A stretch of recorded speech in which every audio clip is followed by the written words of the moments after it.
အလုံးပဲမင်္ဂလာပါဒီနေ့ကျွန်တော်တို့ရက်ကွက်မှာဒီဘက်မှာရေးရရှိတယောက်ဆုံးပါသွားတဲ့အရာလေးနဲ့ကျွန်တော်ဒီနေ့ဆင်ခြင်ဖို့ရန်ဖြစ်ပါတယ်ရေးရရှိဖြစ်တဲ့ Lauren Craven ဆိုတဲ့သူတယောက်ဟာI-8 freeway အပေါ်မှာရင်တိုက်မှုဖြစ်ပြီးတော့မှဆုံးပါသွားတဲ့အရာဖြစ်ပါတယ်ဒီအကြောင်းကတော့ I-8 freeway အပေါ်မှာလမ်းမကြီးပေါ်မှာသူတစ်ပါးကိုကူညီဖို့ရန်အတွက် accident တစ်ခုရင်တိုက်မှုဖြစ်ပွားပြီးတော့မှကူညီဖို့ရန်သွားပြီးတော့လမ်းဘေးမှာကားထိုးရက်ပြီးတော့မှဆင်းတဲ့အချိန်မှာအရှိန်ပြင်းစွာမောင်းနှင်လာတဲ့ Morris ဆိုတဲ့လူငယ်လေးအသက်19နှစ်အရွယ်ရှိတဲ့လူငယ်လေးကအဲ့ဒီ Lauren Craven ဆိုတဲ့ရေးမလေးအရာရှိဖြစ်တဲ့အသက်25နှစ်ပဲရှိတဲ့သူကိုတိုက်ပြီးတော့မှတည်ဆုံသွားတယ်ဆိုတော့ကိုကျွန်တော်တွေ့ရပါတယ်အဲ့ဒီ Lauren Craven ကအဲ့ဒီရေးရရှိကို2024 February ကစတင်ပြီးတော့မှလုပ်ခဲ့တယ်ဆိုတဲ့အရာကိုတွေ့ရပါတယ်သူကအသက်25နှစ်ပဲရှိပြီးတော့မှတကယ်ပဲဒီစွန်းစွန်းစားစားနဲ့အလုပ်ကြိုးစားတဲ့အကြောင်းသူကတကယ်ကိုပဲသူ့ရဲ့အလုပ်ကိုအာရုံစိုက်တဲ့အကြောင်းသူကတကယ်ကိုအားကိုးရတဲ့သူတယောက်ဖြစ်ကြောင်းကိုသူ့အဖေဖြစ်တဲ့ David Craven ကငါရဲ့အချစ်ဆုံးတငယ်ချင်းတယောက်လည်းဖြစ်တဲ့အကြောင်းသတင်းဌာနကိုပြောပြတဲ့အရာပဲဖြစ်ပါတယ်ဒီအရာတွေသူ့အဖေကပြောလာတဲ့အခါမှာဒီကိုဝန်းနေစရာတင်များတွေ့ရပါတယ်အဲ့တော့ကျွန်တော်ဒီနေ့ယုံကြည်သူများကျွန်တော်ရတတာမှာဆင်ခြင်စရာကကျွန်တော်ဒီနေ့မိသားစုနဲ့ကျွန်တော်ပျော်ပျော်ရွှင်ရွှင်နေရတယ်သားသမီးများနဲ့ပျော်ပျော်ရွှင်ရွှင်နေရတယ်ကျွန်တော်အတင်းတော်မိသားစုများနဲ့ပျော်ပျော်ရွှင်ရွှင်တွေ့ဆုံရတယ်မိသားစုများနဲ့တငယ်ချင်းများနဲ့မိတ်ဆွေပေါင်းသင်းများနဲ့ဒီလိုပဲတဲ့လုံနေမယ်လို့ထင်တယ်ဒီလိုပဲတဲ့လုံးပြောမယ်လို့ထင်တယ်မိတ်ဆွေအချိန်ဆိုတဲ့တရက်ရောက်တဲ့အချိန်ရှိမှာပါကျွန်တော်ဒီနေ့လူကနေမကောင်းဖြစ်တဲ့အချိန်မကြမ်းမာတဲ့အချိန်မှာတော့လူရဲ့ခံစားချက်ကတဲ့လုံးမကြမ်းမာမဲ့ပုံစံနဲ့ကျွန်တော်ခံစားကြတယ်အရာစင်ပြီးတော့မှအယံပျော်ရွှင်တဲ့အခါမှာတဲ့လုံးပျော်ရွှင်မယ်လို့ခံစားတတ်တယ်မိတ်ဆွေတေချင်းတရားဆိုတာကကျွန်တော်မကြုံချင်လဲကြုံရမှာပဲပြဿနာဆိုတာမကြုံချင်လဲကြုံရမှာပဲဝမ်းနည်းခြင်းဆိုတာကတင်းမခံစားချင်လဲခံစားရတဲ့ရက်ရှိမှာပါဒီယာကကျွန်တော်တို့ဒီနေ့ဖခင်ကခတ်သိမ်းသောအရာအတွက်အချိန်ဆိုတာဖခင်ကကန့်သက်ပေးထားလို့ပဲဖြစ်ပါတယ်အဲ့တော့ကျွန်တော်ဒီနေ့လောကမှာတက်ရှင်တဲ့အခါမှာကျွန်တော်ယုံကြည်သူမှရင်ဝမ်းမနေရဘူးမဖျားရဘူးမနာရဘူးဒီယာပြောနေခြင်းကမှားပါတယ်တရားမမှန်ပါဘူးကျွန်တော်လူဖြစ်တဲ့အခါမှာဝမ်းနေတတ်တယ်ခံစားတတ်တယ်ခြေခွေးတတ်တယ်ဒါပေမဲ့ကျွန်တော်အဲ့ဒီဝမ်းနေခြင်းအရာတွေကကျွန်တော်ယုံကြည်သူရဲ့သက်တာမနိုင်ဖို့တော့လိုအပ်ပါတယ်အဲ့ဒီအရာကကျွန်တော်မလွန်မို့ဖို့အဲ့ဒီအရာထဲမှာကိုကမကြစင်မိဖို့တော့လိုပါတယ်အဲ့တော့ကျွန်တော်ဒီနေ့ပြောချင်တဲ့အရာကဒေသနာကျခန်းကြီး3ထဲမှာခတ်သိမ်းသောအရာအတွက်က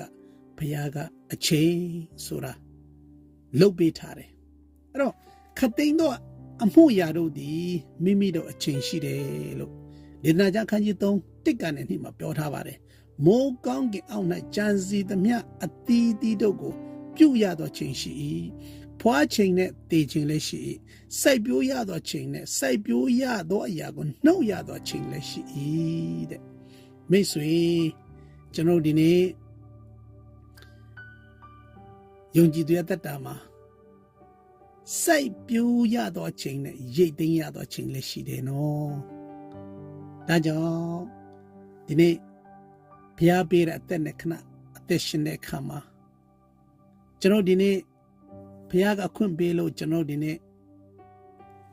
လောကမှာအသက်ရှင်နေတဲ့အတွက်ကျေးဇူးတော်ကိုတည်တော်စိတ်ရှိပါ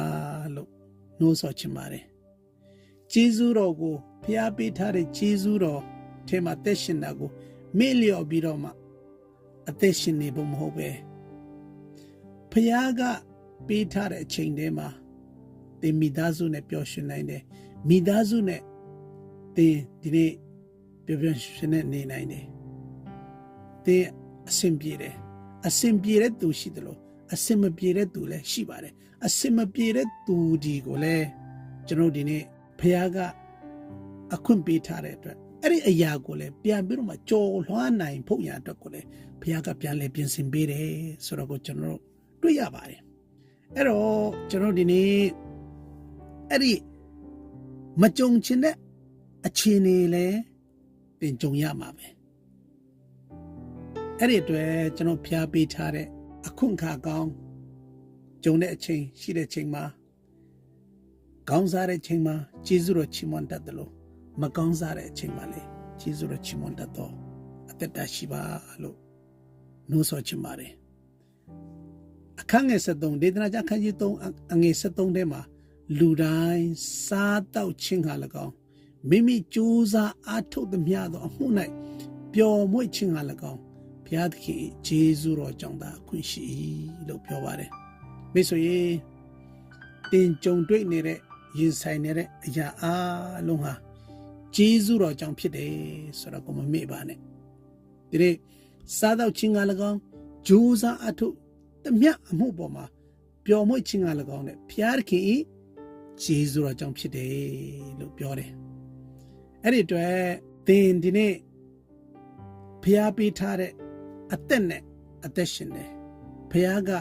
သင်နဲ့ကျွန်တော်ကိုလေအလကားရှုခွင့်ပေးထားတယ်အဲ့ဒီအရာပေါ်မှာကျေးဇူးတော်ချီးမွမ်းတတ်တာရှိပါမိတ်ဆွေသင်အသက်ရှင်နေတဲ့အခိုက်အတန့်မှာ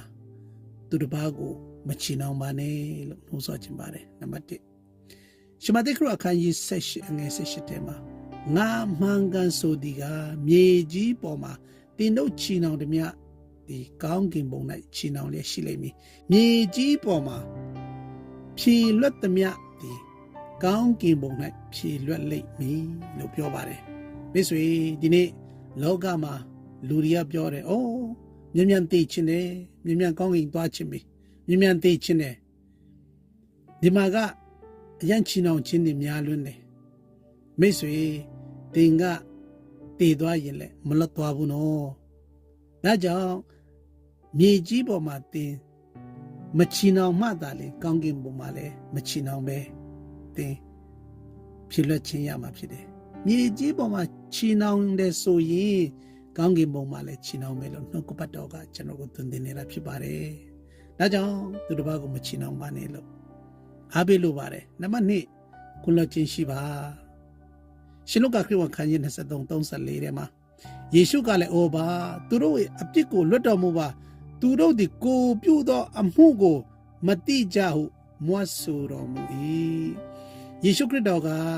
ကျွန်တော်တို့အပြစ်အတွက်လောကတိုင်းမှာအသေးခံတဲ့အခါမှာလူတွေကရည်ရဆက်ဆက်နှိပ်စက်ခဲ့တယ်ကြွေးနဲ့ထွေးတယ်ပြစ်တင်ခဲ့ရတဲ့အခါမှာယေရှုက